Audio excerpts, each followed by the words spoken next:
Zero two million challenge का day 76। और जैसे कि आज हमने बताया, हम चैलेंज पर डे करते रहेंगे। इसमें रोज़ के हम ट्रेड लिखते रहेंगे इस पुस्तक के अंदर। क्या एनालिसिस रहा 30 दिन तक लगातार हम। तो डे 21 को हमने अपनी गलती से निफ्टी 50 में स्टॉप लॉस लगा दिया था। डे 24 है, आज 24 तारीख है, क्योंकि 22 और 23 को मार्केट बंद तय रही। इसकी वजह थी सैटरडे और संडे। अब मार्केट खुली है और इसका थोड़ा एनालिसिस मैं दिखाता हूँ आपको। ये हमारा लैपटॉप है, ये चीज़ इस पे, और यहाँ पे ये चल रही है। अच्छा खासा सब कुछ मूवमेंट वगैरह सब कुछ सही है, बट थोड़ा कंफ्यूज है। ये यहाँ पे छू नहीं रही है। अगर इसको छू लेती है तो हम लेते। वैसे हमारी ट्रेड बंद तो रही है अगर ये क्लोज सही होती है तो, बट यहाँ पे कम मूवमेंट है इसलिए यहाँ नहीं लेंगे। ट्रेड जहाँ तक है इसको पूरा करने दो। डाउन ट्रेड में ट्रेड बनेगी तो डाउन ट्रेड में लेंगे, क्योंकि अभी थोड़ा कन्फ्यूज़न है, क्योंकि मार्जिन तो है नहीं बड़ा, हमें बस यहाँ तक ही मिलेगा। तो गैप है नहीं ज़्यादा, तो इसलिए हमें थोड़ी दिक्कत हो रही है। अगर हम यहाँ कहीं ट्रेड बनाते तो इतना कोई फ़ायदा नहीं है, इसलिए इसको अवॉइड करके जब यहाँ से हमें शॉर्ट की एंट्री मिलेगी तब हम लेंगे इसको। ओके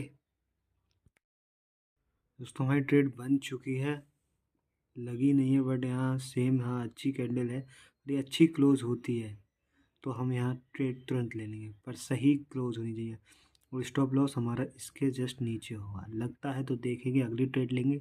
स्कैल्पिंग हो रही है 3 मिनट्स पे, no other issue. Okay, 3 minute पर कैंडल बेस्ट बनती है तो तुरंत ट्रेड ले लेंगे हम, इससे नहीं सोचेंगे ज़्यादा कुछ भी।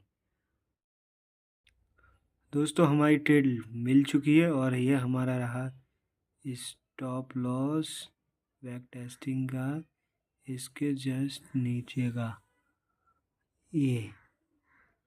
और टारगेट हमारा क्या होगा वो अभी हम दिखा दे रहे हैं। तो दोस्तों, ये ट्रेड हमारी बन गई निफ्टी 50 में। इसकी वजह ये थी कि क्योंकि इसने जो कैंडल है ये वाली, इसने यहाँ टच कर रही है और यहीं हमने तुरंत ली है। और ये EMA के बेस पे है, 8N33 EMA। ओके, ये लगा हुआ है और कुछ नहीं देखा है। अगर हमारा यहाँ टारगेट मिलता है तो आज की ट्रेड हमारी कन्फर्मेशंस रेडी रहेगी।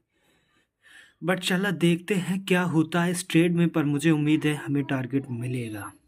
चलिए ओके, तो आप ऐसे ही सीख सकते हैं 833 EMA को, बट इस ट्रेड में कोशिश रहेगी मेरी, क्योंकि ये मेरा फुल स्टॉप लॉस लगता है, कोई दिक्कत नहीं है। ओके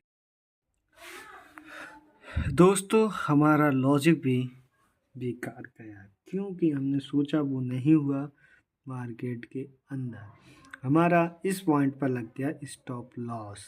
इसकी बेसिक वजह ये थी कि एक ट्रेड लाइन आ रही थी जो कि हमने फाइंड नहीं की थी। वजह क्या है कि हमने ट्रेड लाइन का अभी तक सही से कॉन्सेप्ट पढ़ा नहीं है, इसलिए बार बार स्टॉप लॉस लग रहा है। और ये 2 ट्रेड थी, दोनों में स्टॉप लॉस लगा है। तो हमें चिंता नहीं करना, अभी 2 ट्रेड लिया, हमें लगातार लेनी है 30 दिन तक। 1 दिसंबर को हमारा ये चैलेंज ख़त्म होगा, फिर देखेंगे हमने कितनी ट्रेड सही करी है और कितनी गलत, और कितना लॉस किया है, कितना स्टॉप लॉस लगे हैं, तो ये फाइंड करेंगे। तब तक हम रोज़ पर डे ना एक ट्रेड डालते रहेंगे, क्या कर रहे हैं क्या नहीं। ओके, और इसी वजह से हमारा पेपर था आज यूनिट टेस्ट के, पर हमने नहीं दिया, क्योंकि पहले बहुत ज़रूरी है ट्रेडिंग करना रोज़ पर डे। तो हमारा ये स्टॉप लॉस लग गया है, अब हम इसको क्लोज़ कर देंगे, क्योंकि हमें 1 ट्रेड लेनी है पर डे। पर इसकी सेकंड ट्रेड हम अगर लेते तो हमें प्रॉफिट हो जाता, बट हम अभी सेकंड ट्रेड के उसमें नहीं है और नहीं लेंगे अभी। ओके, हमने यहाँ कर दिया शट डाउन, इसको कर दिया बंद। तो ट्रेड दोनों में स्टॉप लॉस, अब कल एक और ट्रेड लेंगे उसमें भी स्टॉप लॉस, परसों भी एक ट्रेड लेंगे उसमें भी स्टॉप लॉस।